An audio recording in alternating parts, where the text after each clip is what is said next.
Welcome to Strategy Saturday. I'm Charles Carillo, and today we're discussing active versus passive real estate investing.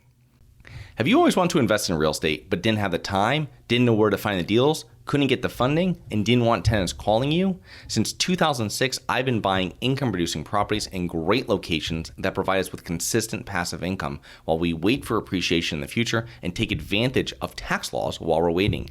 And unlike your financial advisor, we invest alongside our investors in every property we purchase. Check out investwithharborside.com. If you like the idea of investing in real estate, if you like the idea of passive income, partner with us at investwithharborside.com. That's investwithharborside.com. So real estate investing has many benefits, from reliable recurring revenue and tax benefits to capital appreciation. Real estate, as you know, is what I feel to be the best path to creating passive income while generating wealth. However, many new investors make the mistake of thinking that actively buying rental property will create passive income. If done correctly, yes, it will generate recurring revenue, but it will require time even if you have a property manager. The two main strategies for investing into real estate are active investing and passive investing. So what is active real estate investing? Well, active real estate investing is a hands-on approach. Active investors handle or oversee the entire investment process, from researching markets and closing on the property to managing it and selling it.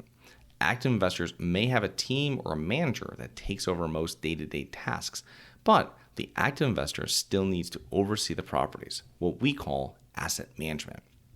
What is passive real estate investing? Well, passive real estate investing is similar to purchasing a public company stock. After you purchase the share, your work is really done. No one is calling you to do anything. Your role is simply to invest capital. Real estate syndications are a great example of passive real estate investing, since you're partnering with an operating manager who completely oversees the assets. They handle every aspect of finding the property to selling it. They will work with a property management company that will manage the day-to-day tasks, but the operator will review their work in progress of the business plan. Passive investor has no role in the project after they invest.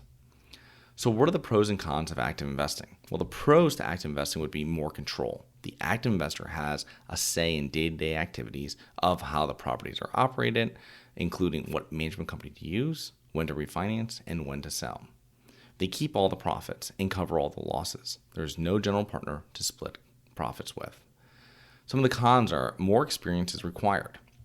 Active investors must be very knowledgeable on how to actually operate a property. There are no professionals with decades of real estate investing experience holding your hand.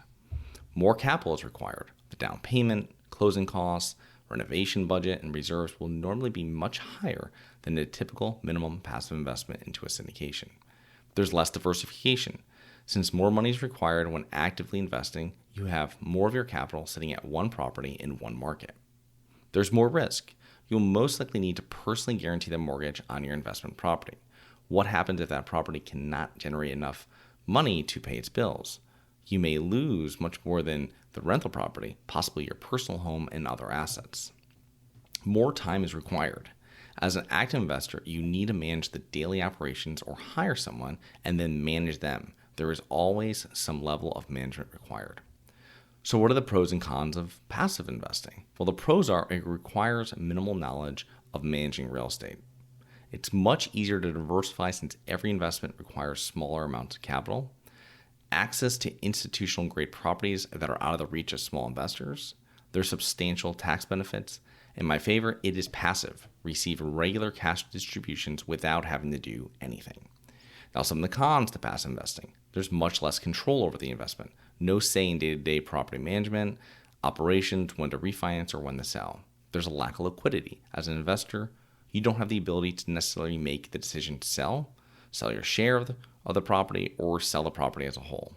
There's more fees when compared to active investing. Syndication fees, asset management fees, and the carry, to name a few. But how do you determine whether active investing or passive investing is right for you? Well, number one is how much time do you have? And what will you be pulling time away from to research, purchase, and manage a property? In most situations, investors will make more money focusing on their main income source versus managing real estate. How experienced are you? Have you purchased rental properties before? Are you familiar with the market? What level of risk are you willing to accept? Are you able to maintain a reserve fund? If there is an issue, are you able to access other funds if a major capital expense is required, like a new roof? Are you willing to personally guarantee a mortgage on an investment property? Level of control. Are you comfortable with a professional manager running the entire investment, or do you want to have a say in the day-to-day operations? Are you comfortable with less diversification? Active investing will contain more of your investment capital into less units and possibly just into one market. So I hope you enjoyed. Please remember to rate, review, subscribe, submit comments and potential show topics at globalinvestorspodcast.com. Look forward to 2 more episodes next week. See you then.